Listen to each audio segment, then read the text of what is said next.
আকাশ তখন ঝিমধরা নীল, চারিদিকে নিস্তব্ধতা, কিন্তু সেই নিস্তব্ধতার ভেতরেই ছিল এক অলক্ষ্য কাঁপন। ফার্মগেটের উপর দিয়ে উড়ে গেল একটি অচেনা শব্দের ঝাঁকুনি। কেউ বুঝল না সেটি আসলে কি ছিল।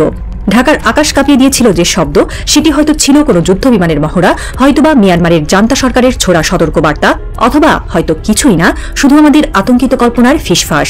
কিন্তু প্রশ্নটা থেকে যায়, যদি কিছু হতো, যদি ঢাকায় পড়তো একটি মিসাইল, আমরা কি করতাম? একটি স্বাধীন রাষ্ট্রের সবচেয়ে বড় পরিহাস হল তার স্বাধীনতা কেবল ভূমির উপরে থাকে, আকাশ থাকে দখলে অন্য কারো। আকাশটা আমাদের নয়, এই লজ্জা আর কতকাল বইবে? 1971-এ আমরা রক্ত দিয়ে স্বাধীনতা ছিনিয়ে এনেছিলাম, কিন্তু 2025-এ এসে আমরা সেই স্বাধীনতা রক্ষা করতে পারি না, না প্রযুক্তিতে, না কৌশলে, না প্রস্তুতিতে। আমাদের প্রতিরক্ষা ব্যবস্থার দিকে তাকালে মনে হয় আমরা যেন সেই প্রাচীনকালে পড়ে থাকা এক জাতি, যারা সাহসের গল্প বলে কিন্তু হাতে তলোয়ার নেই।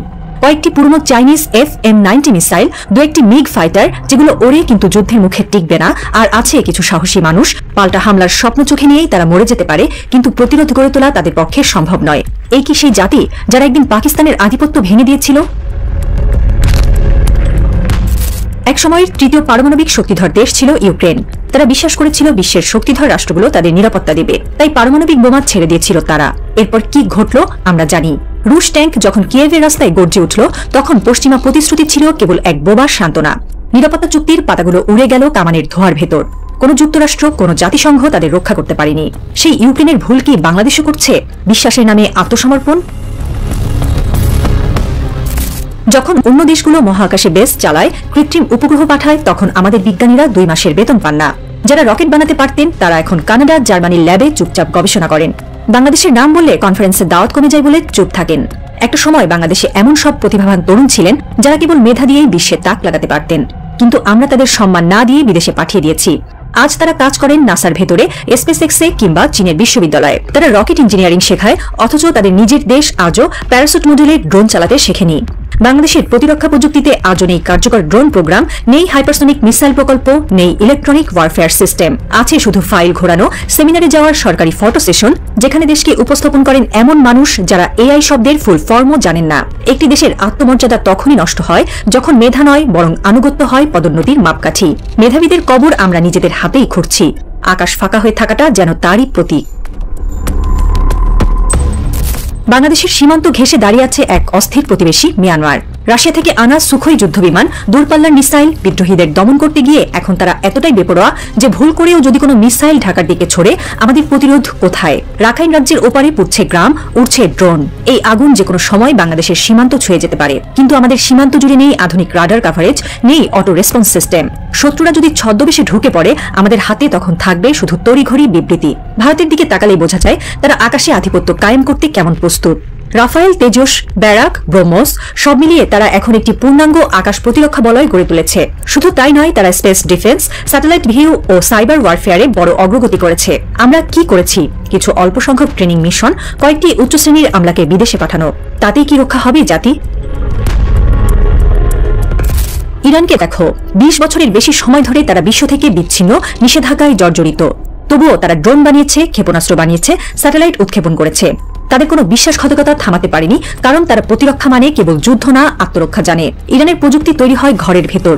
তারা নিজেদের ছাত্রদের ব্যবহার করেছে মসজিদের ভেতরে, বিশ্ববিদ্যালয়ের কোণে বসে বানিয়েছে স্মার্ট মিসাইল। শহীদ 136 ড্রোন আজ ইসরায়েলের জন্য আতঙ্ক, আমেরিকার জন্য কৌশলগত চ্যালেঞ্জ।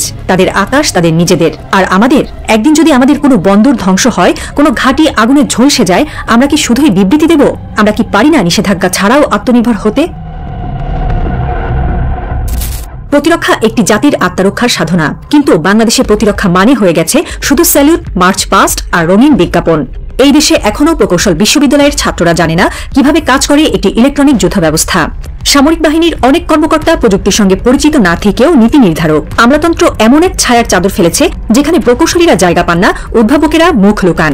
যারা প্রতিরক্ষা বাজেট বুঝতে পারে না, তারাই এই বাজেট বন্টনের দায়িত্বে। ফলে সবচেয়ে বড় প্রয়োজনীয় প্রযুক্তি কিনতে সময় লাগে 3 বছর, অথচ পার্টনারশিপ চুক্তি স্বাক্ষর হয় কয়েক ঘন্টার মধ্যে। সামান্য একটি ড্রোন প্রতিরক্ষা স্ক্রাম্বল করতে আমাদের ঘণ্টাখানিক সময় লাগে, কারণ সেনাবাহিনী প্রতিক্রিয়া জানাতে পারলেও সরকার সিদ্ধান্ত নেয় দেরিতে। ফলে শত্রু চলে যায়, আমরা পরে ভাবি। এই যুদ্ধে হারছে মেধা, জিতছে ম্যানুয়াল প্রোটোকলের দেশীয় সংস্কৃতি। বাংলাদেশে এমন মেধাবী তরুণ তরুণী আছেন যারা 2 মাসে একটি মাঝারি রেঞ্জের ড্রোন বানাতে পারতেন। কিন্তু তাদের জায়গা নেই। তারা এখন গুগলের এআই ডিভিশনে মেটার প্রোডাক্ট টিমে। বাংলাদেশের আকাশ নয়, তারা এখন ক্লাউডের নিরাপত্তা নিয়ে ব্যস্ত। এই মেধার প্রবাহ ঠেকাতে না পারলে আমরা শুধু মেধা হারাবো না, হারাবো ভবিষ্যৎ। কারণ এই তরুণরাই একদিন বাংলাদেশের প্রতিরক্ষা প্রযুক্তির পেছনে থাকতে পারতেন। তাদের উদ্ভাবন দিয়ে আমরা আকাশের নিরাপত্তা তৈরি করতে পারতাম। কারণ এই দেশে তাদের ডাকার মতো কেউ নেই। যারা রাষ্ট্র পরিচালনা করেন তারা এখনো সাইবার ওয়ার বলতে বুঝেন ফেসবুক পোস্ট। তাদের চোখে তরুণ মানে শুধু ভোটার, দক্ষ পাইলট নয়। উদ্ভাবক মানে শুধু একটি প্রজেক্ট, কৌশলগত শক্তি নয়। এই অন্ধতা আমাদের আকাশ কেড়ে নিচ্ছে প্রতিদিন একটু একটু করে। বাংলাদেশের সামনে এখনো সময় আছে।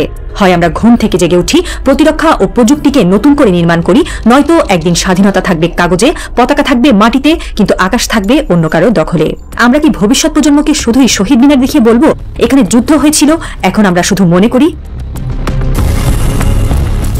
তেহরান, মস্কো, নয়াদিল্লি সবখানেই প্রতিরক্ষা এখন জাতীয় সংস্কৃতির অংশ। কিন্তু ঢাকায় এখানে বাজেট কম, চেতনা বেশি। এখানে প্রতিরক্ষা মানে বার্ষিক কুচকাওয়াজ আর বিদেশে পাঠানো কয়েকজন ব্রিগেডিয়ার। অথচ পর্দার আড়ালে শত্রুরা পরিকল্পনা করছে কোন সীমান্ত দিয়ে আঘাত করলে বাংলাদেশকে কোন ঠাসা করা যাবে। তাদের রাডারে বাংলাদেশের দুর্বলতা স্পষ্ট। একটি রাষ্ট্র যার আকাশ ঢাকা, যার বিজ্ঞানীরা বিদেশে, whose leaders are asleep at the controls.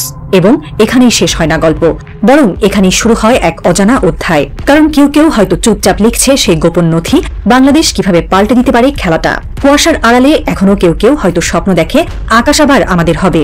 কিন্তু প্রশ্নটা রয়ে যায়, আমাদের অনাগত রাজনৈতিক সরকার কি সেই প্রস্তুতি নিতে রাজি, নাকি আমরা শুধু কফি হাতে অপেক্ষা করছি পরবর্তী ধ্বংসের খবরের জন্য?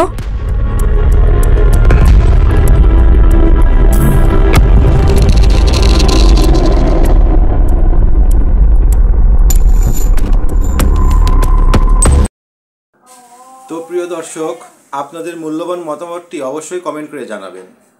এবং যারা আমার চ্যানেলটিকে এখনও সাবস্ক্রাইব করেননি তাদেরকে বলছি, আমার চ্যানেলটি সাবস্ক্রাইব করে বেল বাটন চেপে আমার পাশে থাকুন। ধন্যবাদ। আসসালামু আলাইকুম ওয়া রাহমাতুল্লাহি ওয়া বারাকাতুহু।